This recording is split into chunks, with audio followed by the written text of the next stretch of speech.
ঘটনা অন্তর্বর্তী সরকারের সময়ে প্রথম আলো অনলাইন ইংরেজি সংস্করণে একটি খবর প্রকাশ করে বর্তমান স্বরাষ্ট্রমন্ত্রী সালাউদ্দিন আহমেদকে নিয়ে।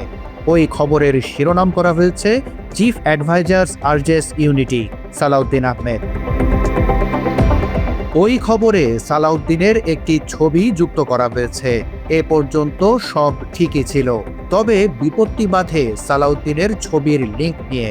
ছবিতে ক্লিক করলে ইউআরএল লিঙ্কে সালা আন্ডারস্কোরের পর অত্যন্ত কুরুচিপূর্ণ অশ্লীল শব্দ ব্যবহার করা হয়েছে। অর্থাৎ ছবিটি আপলোডের আগে সেভ বা সংরক্ষণ করা ছিল অশ্লীল নামে। প্রতিবেদকও খবরটি প্রকাশ করার সময় ওই ছবিটি আপলোড করেছেন। তাই খবরটি পুরনো হলেও নতুন করে এটি আলোচনায় এসেছে এই অশ্লীল শব্দ ব্যবহারের কারণে। তামিন ইকবাল নামে এক ফেসবুক ব্যবহারকারী বিষয়টি পরিষ্কার করেছেন। মুহূর্তেই এটি ভাইরাল হয়ে যায় সামাজিক মাধ্যমে। নানা মহল থেকে উঠে সমালোচনা। এরই মধ্যে 15 মার্চ বিকালে ছবিটি সংশোধন করে আপলোড ছবিও প্রকাশ করেছে প্রথম আলো। পরিস্থিতি বেগতিক দেখে বিষয়টির ব্যাখ্যা দিয়ে খবর প্রকাশ করেছে প্রথম আলো। 16 মার্চ প্রকাশিত ওই খবরে সংবাদ মাধ্যমটি লিখেছে, প্রথম আলোর ইংরেজি অনলাইনে প্রকাশিত একটি ছবি নিয়ে 15 মার্চ 2026 তারিখ রোববার সামাজিক যোগাযোগ মাধ্যমে হওয়া আলোচনা আমাদের নজরে এসেছে। ছবিটির ইউআরএল ফাইল লোকেশন একজন সম্মানিত ব্যক্তির নামের পাশে অত্যন্ত অসৌজন্যমূলক একটি শব্দ ব্যবহার করা হয়েছিল।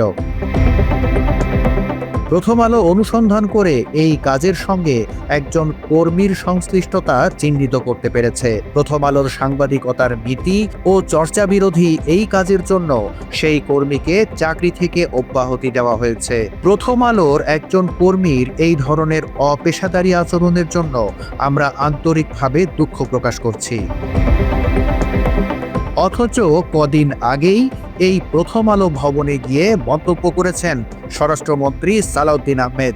আগুন লাগার ঘটনায় দিয়েছেন তদন্তের আশ্বাস। প্রথম আলোয় হামলায় বিশ্বজুড়ে বাংলাদেশ লজ্জিত বলেও মন্তব্য করেছেন সালাউদ্দিন আহমেদ। এই ঘটনার মধ্য দিয়ে সারা পৃথিবীর কাছে আমাদের মান ক্ষুণ্ণ হয়েছে, আমরা লজ্জিত হয়েছি। সারা পৃথিবীর সামনে একটা মেসেজ গিয়েছে যে বাংলাদেশে নিউজ পেপারের উপর যখন খুশি আক্রমণ করা যায় এবং এই দেশের যারা বলতে গেলে প্রগতি বিরুদ্ধে, যারা সাম্প্রদায়িক এবং উগ্রবাদী শক্তি, তাদের একটা রমরমা ভাব ছিল। এই মেসেজটা সারা পৃথিবীতে গিয়েছে।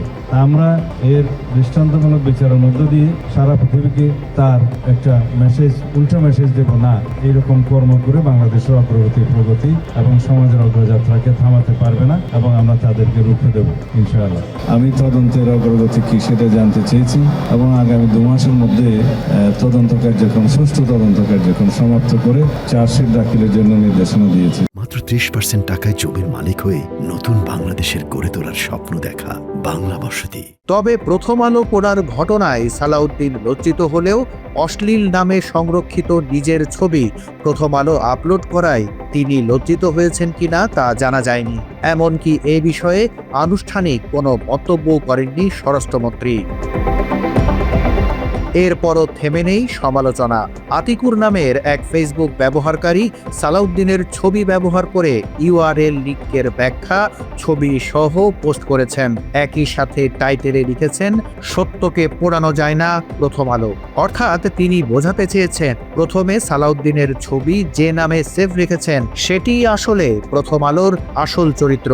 প্রথম আলো দেশের রাজনৈতিক নেতাদের এভাবেই চিন্তা করে থাকে। বিএনপি বা বিএনপির নেতাকর্মীদের নিয়ে প্রথম আলোর নেতিবাচক চর্চা নতুন কিছু নয়। আওয়ামী লীগের 16 বছরে নানা সময়ে বিএনপির বিরুদ্ধে অসংখ্য সংবাদ প্রকাশ করেছে পত্রিকাটি। হাসিনার আমলেই এই প্রথম আলো ডেইলি স্টারের চিত্র ছিল একেবারে ভিন্ন। লাগাতার বিএনপির বিরুদ্ধে মিথ্যা খবর প্রচার করেছে তারা। 2004 সালের 21শে আগস্ট ফ্যাসিস্ট শেখ হাসিনার পরিকল্পিত গ্রেনেড হামলার দায় দিতে মরিয়া হয়ে উঠেছিল মতিউর রহমান সম্পাদিত এই পত্রিকাটি। কোনো ধরনের সম্পৃক্ততা না থাকলেও তারেক রহমানকে এই হামলার মাস্টারমাইন্ড হিসেবে চিহ্নিত করে একচ্ছত্র প্রভাব বিস্তার শুরু করে প্রথম আলো। 21শে আগস্ট গ্রেনেড হামলার ঘটনায় আটক 3 জনের একজন জজ মিয়া। দেশের মানুষের কাছে প্রথম আলো প্রতিষ্ঠিত করেছিল বিএনপি জোট সরকার 21শে আগস্ট গ্রেনেড হামলা বিচারের নামে জজ মিয়া নাটক সাজিয়েছিল। তবে বাস্তবে জজ মিয়া নাটকের মূল কারিগর ছিল প্রথম আলো। বাংলা এডিশনের অনুসন্ধানে আমরা জজ মিয়াকে খুঁজে বের করেছিলাম। জজ মিয়া আমাদের জানিয়েছেন প্রথম আলো তাকে 2 লাখ টাকার বিনিময়ে মিথ্যা সাক্ষ্য দেবার জন্য বলেছিল।